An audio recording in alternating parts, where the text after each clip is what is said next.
Salam y'all, howdy. This is the Muslim Cowboy, and we have another episode for you today that will completely change what you understand about the Christians who are supporting Israel. It's good to be back, guys, and I am going to take a deep dive into Christian Zionism. Now first, let's explain what Zionism is in general. Zionism is the belief of the forceful return of the quote-unquote Jews to their holy land, the land of Israel, right? Which is the name of Jacob given in the Bible and those tribes who came from him. However, let's mind you that only 95% of the Jews in the world, only 95% of them, are non-ethnic Jews. They go back to Khazariya. They are Ashkenazi European Jews, and they have no ties to any of these 12 tribes. So if they would even claim that they have some birthright to this land, right, if they want to make aliyah, they really can't in the sight of God if this was even true. Because we know that God has given the land to the muttaqeen, to the pious, even in the original Torah that God gave to Moses. Now, however, even though there are only 5% of ethnic Sephardic Jews in the entire world who are persecuted, by the way, those 95% thought that it was their duty at the behest of Lord Rothschild over 100 years ago when he sent a letter called the Balfour Declaration to the British Empire, and they used this as a means that Britain promised to give this land to the Jews. However, the Jews didn't move right away. None of these European Jews wanted to go. It was a land that they didn't want to go into because they knew that they would be taking over the lands of a lot of people. So they had to create a program. They had to do something that would cause this to move along. What happens next? We have World War II and the unfortunate events that happened to those Jews during the Now, after that, they started repeating this mantra, this lie, this propaganda, saying, a land without a people for a people without a land. And we know very well that this wasn't true. There were definitely people there, Jews, Christians, and Muslims, all living together with no issues. But however, they wanted to make it seem like to the rest of the world that, hey, this land is empty, so we can go and take it up. You know, it's empty land, let's go just live there. However, what happened next was completely reprehensible and inconceivable. And we have the Nakba of 1948, where millions of Palestinians were forced out of their homes at gunpoint, where they strangled, stepped on, smashed rocks on babies, on children. They completely genocided an entire group of people, ethnic cleansed them, and kicked them out of their homes, which is why there are so many Palestinians all over the world today because of their forced exile out of that land by this oppressive, brutal regime. Now, what is Christian Zionism? Christian Zionism is the belief of Christians needing to support this return of the Jews to the Holy Land so that they can make about the second coming of Jesus Christ, Isa, the son of Mary, peace and blessings be upon him. So when they do this, they believe that this will trigger an event. This event is called the rapture. This is something that is non-biblical, and even the Catholic Church has gone so far to say that we don't believe in the rapture anymore because it is something that the church had made up, just like the doctrine of the Trinity and many other things. Now, mind you, even though this is something that was made up, many Christian evangelicals believe in this today. Christian Zionists, to get a better term of who they are premillennial dispensationalists. The majority are evangelicals, but there are Mormons, and there are other sects from Christianity who also support Zionism. However, the overwhelming majority being evangelicals, they have the strongest support and they give the most amount of money per year to this cause. Despite that, Christian Zionists even sometimes have infighting between different Christian Zionist groups. And also, it's not solely an American phenomenon, but it happens throughout Europe and other places as well. The largest Zionist organization in America is a Christian organization. To give you an idea, there are 7.5, roughly estimated, million Jews in the United States of America, which is about half of the total world Jewry population, including Israel. Now, mind you, of that 7.5 million Jews, many of them are liberal, they are atheist, they are secular, they don't consider themselves to be Jews by religion, rather by identity, whatever that means.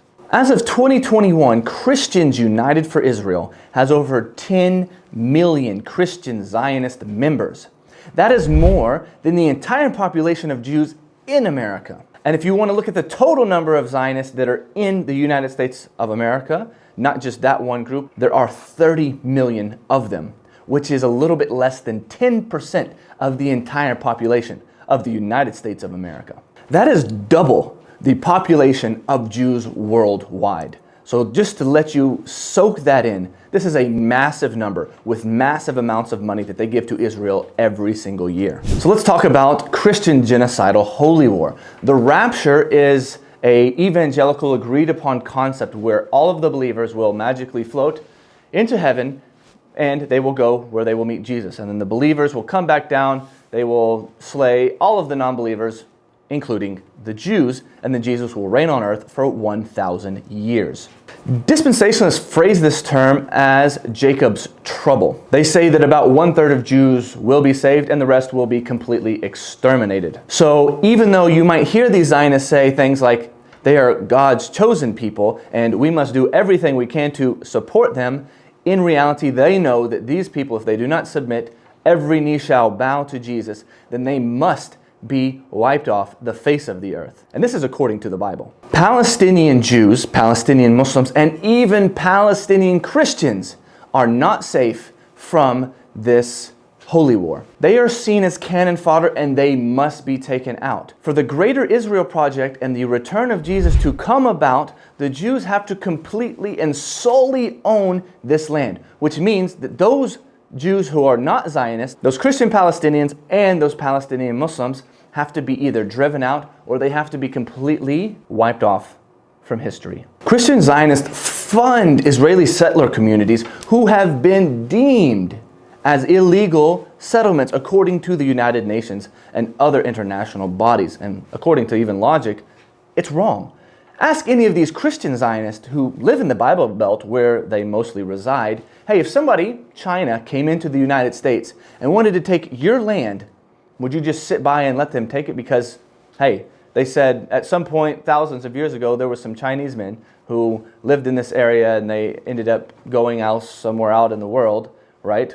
Without really any evidence, same as Israel. And they have no real blood ties to this area. They just happen to have converted to a religion that happened to be practiced by the Native Americans, etc., etc. And so now they're coming to your land to forcefully expel you from it. What would they do?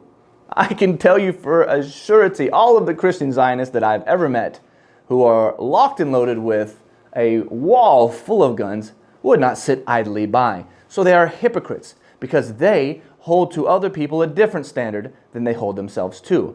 Now let's talk about anti-Semitism. Even though Christian Zionists allegedly support the state of Israel and they call the Jews God's chosen people, they are often ripe with expending tons of money to support anti-Semitic, anti-Jewish, and other types of literature dehumanizing Jews. They use this in the diaspora to entice Jews to move to Israel. This was one of their greatest tools to get the people who really didn't want to go to Israel to go there. The founder of America's largest Zionist organization, Christians United for Israel, John Hagee, said that he was a hunter sent by God to get the Jewish people to come back to the land of Israel. And it was also said, in quote, Jews as the people who fail to recognize and accept the true Messiah and have thus deprived themselves of eternal life and sound moral guidelines. This is their words from their mouths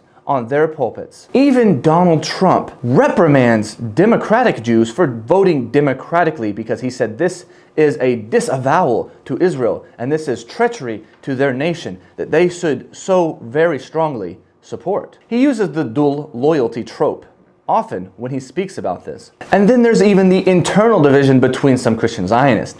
There are those Christian Zionists who are out there that consider themselves the proto-Jews on earth, that in reality they are the actual Jews who are from the 12 tribes of Israel, and they will be the ones who will move to the Holy Land. There are organizations like ILI and others, which are Christian organizations which actively recruit and put people in Jerusalem to build the chair and the throne for Jesus and his return.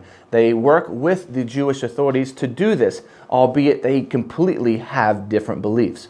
So one might ask themselves, why would these Jews who know that these Christians have a completely false belief, they see them as pagans, and yet they still are working hand in hand in this parasitic, unholy alliance? Well, it's simple. These Zionist Jews are pragmatists by hook or by crook.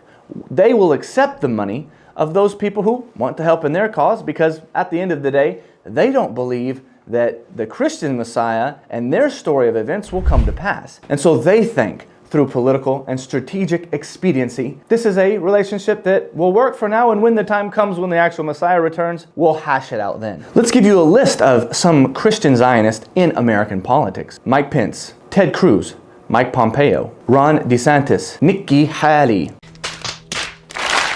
Mike Huckabee, Jair Bolsonaro, and Donald Trump. To continue on that point, Josh Reinstein, the Jerusalem-based Israel Allies Foundation, says, and I quote, "The most important weapon Israel has in its diplomatic arsenal is the Christian outreach organizations." He says, let's just focus on what we agree upon until the Messiah comes, and then we'll decide what happens.